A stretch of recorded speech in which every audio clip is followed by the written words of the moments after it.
La Galería Corinne Bonnet, aquí en París, inaugura este jueves una exposición del artista argentino Ricardo Mosner, quizás el más popular y polifacético de los artistas latinoamericanos afincados aquí en Francia.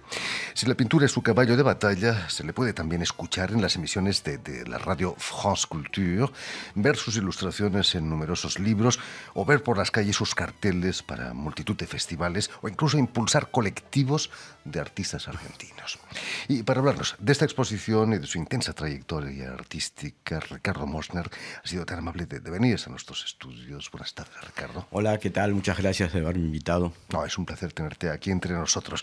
Permíteme que explique antes que nada que has nacido en Buenos Aires y que en otras ocasiones me contabas tus aventuras como náufrago en la calle Corrientes, ahí en la capital argentina. Pero me gustaría que nos contases hoy qué es lo que te sedujo del mundo del arte, de la pintura, del teatro.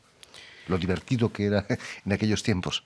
Y siempre estuve, desde niño estuve intrigado por todo lo que era hacer cosas con las manos, es decir, dibujar, modelar y luego también de hacer como pequeñas escenas, teatral, va como todos los chicos. Lo único que yo no paré, seguí y luego se transformó en lo que llaman una profesión.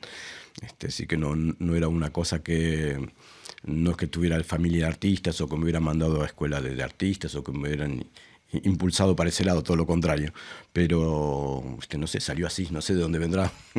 Tengo la impresión que lo pasabais muy bien ahí en ese Buenos Aires de los 80, ¿no? Aunque a veces acababais... En los 70. En los 70, aunque a veces acababais en la comisaría, ¿no? Sí, bueno, era una época... yo me escapé un poco de todo eso porque me fui en el año 70. Era el principio de toda una cosa que seguiría... bueno, por el lado trágico que conocemos. Era muy divertido, pero éramos muy pocos, también la gente que frecuentaba esto que se llamaba el naufragio y todo un mundo o un mundillo que había entre el Instituto de Itela, la calle Corrientes, los primeros grupos de rock que salían, los primeros festivales, toda la onda literaria, los 2 o 3 cines de arte y ensayo. Bueno, sí, cuando llegué a París yo ya había un poco mamado todo esto, conocía más la Nouvelle Vague que la gente, que tal vez la los gente de parisinos, aquí, claro. por supuesto.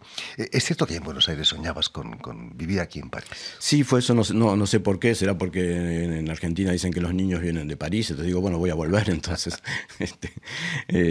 no sé, es una fantasía, creo que fue más que todo a través de la literatura y de una imagen un poco utópica o sea, ingenua de lo que yo pensaba que era París, habiendo leído toda la época de la Bohemia, de Montparnasse, de todos los artistas, de Picasso, Modigliani y todo esto. ¿Sí? Muchos dicen que Buenos Aires es más parisina que París, ¿no?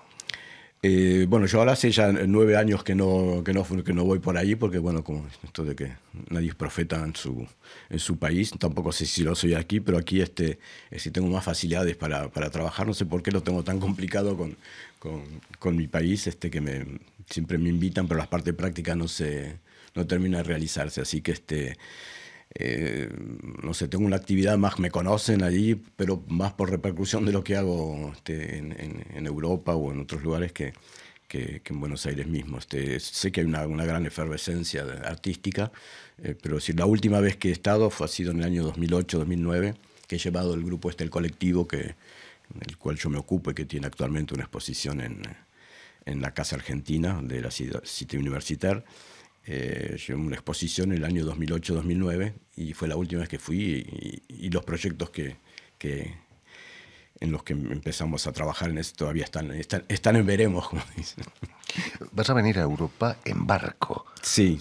¿Te acuerdas de ese viaje? Sí, fue un viaje, yo con mucha ansiedad de llegar, porque decir, la gente era como un crucero, lo que pasa que en esa época era más barato tomar un barco que el avión, y bueno, entonces 3 semanas de barco, yo no quería llegar. Se me hizo como muy largo, sobre todo que éramos 4 o 5, así que más o menos teníamos una afinidad así con el resto, la gente que viajaba, aparte de unos ingleses que encontramos periodistas y es decir, un poco como nos escondíamos del resto de la tripulación. ¿No pintaste durante la travesía? No, sí, de cuadernos. Yo siempre toda, y esto hasta el día de hoy, siempre yo creo que mi producción más grande es de cuadernos. Llegas a París y vas a descubrir la capital francesa de la mano de una actriz y cantante bastante popular entonces, Elisabeth Wiener. Sí, una guía de lujo, ¿no? Sí, en esa época no era cantante, era una actriz, una vedette de cine. Que hizo películas con Chabrol incluso. La Prisonnière, por ejemplo. Y cuando llegué a París había una película que acababa de salir, estaba en pleno auge, pero ella quería aislarse de todo ese medio porque era la época del underground, de los hippies y toda la contracultura. Y ella consideraba que, y yo también, ¿no? Sobre todo, yo ya había entrado por esa puerta, pero ella quería quitar la oficialidad y el cine y todo eso, y aparte quería más bien dedicarse a la música. ¿Te hizo de guía en esta capital de los 70? Sí, por supuesto, sí. Pero bueno, aparte como en ese momento ya tenía un poco de facilidades con respecto a que hacía películas y entonces pudimos formar como una comunidad artística y empezamos a hacer proyectos de teatro. Y bueno, luego por cosas de la vida yo me separé y fundé mi compañía, en la cual ella luego siguió participando, haciendo la música más tarde y eso. Y bueno, y entre esa compañía underground que siguió siéndolo, pero trabajé 3 años en Ámsterdam antes de llegar a París y empezar a hacer mi compañía, mis performances y eso. Pero paralelamente yo siempre, mi cosa esencial son las artes plásticas. Entonces, por una cuestión de circunstancias, yo producía mi trabajo en teatros, en cabarets, o en lugares, en parques públicos, o en todos lugares un poco que sean no muy comunes para hacer cosas que no era teatro, era como una multimedia de música, danza, y sobre todo la parte pictural estaba puesta principalmente, ¿no? ¿Tan aburrido era París en los 70 que tuviste que irte a Holanda, a Ámsterdam? No, es que no encontré aquí el rezo, como dicen, no había, en cambio en Holanda estaba todo, y cuando llegamos nos dieron un teatro, nos propusieron sin conocer, simplemente por así, no sé, por entusiasmo, y trabajábamos en los parques públicos y yo hacía exposiciones también y bueno, había más una... Y en el 75, Ricardo, decides instalarte completamente aquí en París y dedicarte completamente a la pintura. El teatro es cansado, me imagino, ¿no? Sí, me había votado seguí, me instalé en París y en París empezó a conocerse más bien porque en Holanda era todo como muy underground, aquí empezó a conocerse. Cuando decidí de parar, habíamos tenido un gran artículo en el Nouvel Observateur. Pasa que yo estaba cansado, fueron 10 años de estar con una compañía y bueno, yo siempre seguía dibujando y pintando y haciendo esculturas en mi rincón, pero entonces como empezaron a proponer cosas, exposiciones, bueno, dije que si había alguien que quería seguirse con la parte administrativa, que siguiera, y que yo seguía, si era así, y aparentemente si yo no estaba para hacer avanzar la cosa, nadie... Entonces hicimos las últimas representaciones y se enganchó naturalmente con exposiciones que yo ya tenía, que me había organizado el diario Liberación, el Museo de Arte Moderno me había invitado, y luego coincidió con mi entrada de Papou dans la Tête en France Culture, así sí, porque ya hace más de 30 años de esto. Imagínate. Últimamente estás volviendo a la performance, ¿no? Con artistas como Volko y Guignoli. Sí, y justamente ahora en la exposición esta que comienza el jueves, en la Galería Colin Bonnet, los sábados voy a hacer lecturas con músicos, con la gente que estuve trabajando últimamente, porque también me empecé a sentir un poco solo en el taller y desde hace unos años empecé a hacer lecturas con músicos, ¿no? Yo no canto, tiene un poco de ritmo, como dicen ahora, de slam. No es slam, es un recitado teatral donde a veces hay una musicalidad, pero no es canto, no es interpretación de canciones que existen sobre todo. Esto nació un poco con un pedido que me habían hecho en Beaubourg, en la biblioteca Publique, en la BPI, acerca de Cortázar, de hacer unas lecturas. Y como, bueno, a mí me parecía que era medio chato, plato, que me aburrido leer así, sobre todo con el acento y eso. Entonces prefería hacerlo con música, con dos músicos con los que ya trabajaba, que son Volko y Gignoli, que creo que han venido por aquí. Que han estado aquí, sí. Y bueno, eso se transformó en un espectáculo, y como salió muy bien, ahí lo seguimos haciendo en lugares alternativos o no. Y luego, en el marco de una exposición en la que participé, hice también podría llamar una performance con otro bandoneonista que es escritor también, que es Pablo Nemirovsky. No hace mucho estuvo con nosotros. Que estuvo por aquí hace poco y que presentó el libro, que yo he ilustrado su tapa. Y entonces hice una lectura de mis poemas que habían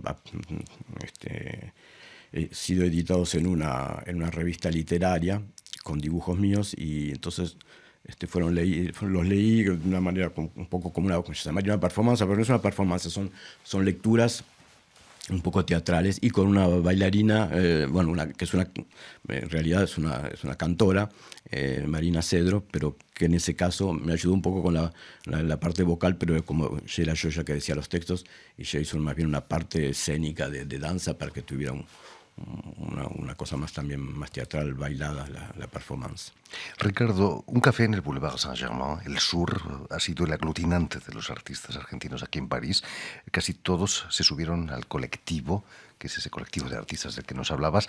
¿Te molesta si te consideramos el conductor del colectivo? Sí, bueno, un poco el garagista, el mecánico. El colectivo justamente sí nació en el Café El Sur, también por una especie de, también una coincidencia, una cosa así, que me dijeron si me quería ocupar de montar una exposición con los artistas argentinos, y así nació el colectivo, y durante 4 o 5 años estuvimos exponiendo ahí 2 veces por año, y luego hicimos una exposición en el Museo del Tigre en Argentina, en la Embajada varias veces, y ahora nuestra sede un poco es la Casa Argentina, en la City Universitaria, en donde en este momento hay una exposición que se llama Cosa Mentale, en donde hay, como siempre, 30 o 40 artistas argentinos, de los más representativos, los antiguos, los un poco más, más jóvenes, y también o algunos que empiezan, 2 o 3 que se destacan por hacer un trabajo particular. Hay varias generaciones. Sí, algunos han desaparecido. Recuerdo los malogrados Barnarsky, García Rossi. Sí, Barnarsky, García Rossi, muchos que nos van quitando, desgraciadamente, y hay otros que van entrando. Están los artistas más representativos del arte argentino, un poco como Seguí, Le Parc, Roberto Plata, Rubén Alterio, y luego otros jóvenes que llegan ahora, como Pasarelo Luna, Belén Roncoroni, Patricia Miani. Ricardo Mosner, es importante ese contacto entre artistas. Es una manera de salir de la soledad del taller. Sí, porque hay como una cosa así de que en un momento uno se siente así como, no sé, en mi caso me gusta hacer cosas con la gente. Es importante. Sí, que son un poco de interactividad humana. Hablando de la soledad del taller, ¿cómo abordas la tela en blanco para que el resultado tenga la fuerza de tus pinturas? ¿Estás enfadado? ¿Estás feliz cuando...? Es que no tengo ninguna a priori, así que lo hago de una manera natural. Yo llego siempre al taller y siempre estoy haciendo algo, y mismo cuando digo, bueno, hoy voy a tratar para hacer un poco de parar, no me doy cuenta y ya estoy dibujando algo. Por eso tengo esa gran actividad de cuadernos y de cosas así, de pequeños formatos. Y ahora, por ejemplo, para esta exposición en la galería Corinne Bonnet, he hecho una serie de una cosa que ya había empezado a hacer, unos trípticos sobre papel grandes, que son como muy libres, ¿no? Los pongo en el muro, y sí hice una mezcla donde hay mucho, la tipografía está muy presente porque hay frases, hay palabras, hay como una cosa, como asociación de ideas entre el dibujo y el texto, pues como escribo, estoy haciendo siempre textos. Es una manera de poner todo y decir que es como un libro, es como una partición aparte. Es decir, que también inclusive se podría utilizar como partición musical, cosa que ya he hecho alguna vez con Volko Gignoli y con Melingo, por ejemplo. Con Melingo es dibujante, también pinta por su lado. Tiene la cosa al revés que yo, si él hace sus discos. sus giras musicales y al lado hace la pintura, el dibujo. Entonces hacemos esos especies también de trípticos o 4 papeles grandes en el muro, en donde trabajamos así de manera muy libre, ¿no? Y la última vez, inclusive que se estuvo filmando, aún no había el resultado, el momento de se puede tocar música y yo el ritmo con los pinceles contra el papel y todo, ¿cierto? Son como particiones musicales en donde trato de poner toda la parte literaria, un poco las ideas y ayudadas con signos y con pintura, con la parte puramente estética, ¿no? Volviendo a la exposición que inauguras este jueves en esta galería Corinne Bonnet, está en la calle Daguerre, a 2 pasos de Montparnasse. ¿Qué echas de menos del Montparnasse de los 70 que conociste cuando llegaste a París? ¿Ha cambiado mucho? Sí, por supuesto ha cambiado. Pero hasta en la famosa cúpula tienes un pilar que pintaste un pilar en los y el 70, techo. Y la cúpula de la cúpula que la hemos hecho con otros 3 artistas. Sí ha cambiado mucho, es otro, pero hay otros lugares que se abren y otro tipo de movimiento. Sí, por supuesto no es el Montparnasse, inclusive cuando yo llegué ya no era, pero era más, había más como así que un gran tablé de artistas mezclados, cineastas, pintores, escritores, gente que iba, venía. Estaba un poco más, posiblemente porque ahora la gente comunica más a través de los medios, internet y Facebook y todo esto. ¿Qué diría Picasso si viese la cúpula de nuestros días? El que estuvo tantas veces allí. Sí, no sé, imagino que haría una cosa correspondiente a la época, porque siempre se ha adaptado un poco a las circunstancias. Ahora, aprovechando que tenemos cámaras y que nuestros oyentes pueden ser telespectadores y vernos, ¿tienes alguna obra por casualidad que has traído? Por casualidad, justamente, porque como ahora estoy yendo a la galería Corinne Bonnet de la Rue Daguerre, y ha quedado una columna en donde faltaban unas telas pequeñas, las estaba llevando para ahí. Fíjate, las tenemos en primicia. Es una primicia. Voy a mostrar unas telas que son ¿para dónde las muestro? ¿Para allí? Sí, por aquí. Que esta por ejemplo, es reciente, ¿no? Donde hay un poco es decir, la tipografía y incluida en el... es particular. Los otros trabajos son más... hay muchos personajes y estos particularmente son caras, ¿no? Y esta es de antes, desde el 97. Entonces sí me pareció interesante ver que estas telas que me había olvidado, que las hice el verano pasado, tenían una gran afinidad con estas otras, donde hace mucho tiempo.